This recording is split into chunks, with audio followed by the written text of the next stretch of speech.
L'histoire de l'Ukraine commence au 9e siècle avec l'arrivée des nomades scandinaves dans la région. Et oui, les Vikings! Eux forment la Russe de Kiev. Cet État, c'est comme l'Empire de Charlemagne pour nous les Français. Mais au lieu d'être l'ancêtre de la France ou de l'Allemagne, la Russe de Kiev est l'ancêtre de la Russie, la Biélorussie et de l'Ukraine. Au 13e siècle, c'est les Mongols qui rentrent en scène, mettant fin à la Russe de Kiev. Ensuite, au 16e siècle, la République des deux nations profite du déclin de l'Empire mongol pour récupérer ce qui sera plus tard l'Ukraine. Mais très bientôt, Moscou tourne son attention sur cette région et la récupère peu à peu face à la République. La Russie essaiera de suppresser les peuples voulant l'indépendance. L'Ukrainien sera alors banni des journaux et de l'éducation. C'est en 1919 que les Cosaques en Ukraine profitent de l'instabilité en Russie pour déclarer l'indépendance.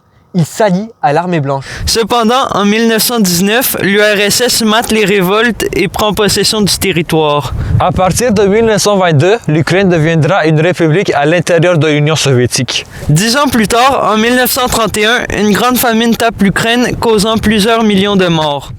L'Ukraine deviendra totalement indépendante à la chute de l'Union soviétique en 1991. Bref, l'Ukraine est un pays à une histoire propre à elle. Ce territoire, riche en ressources naturelles et en blé, a cependant souvent été contrôlé par des puissances étrangères. Et cela, encore aujourd'hui.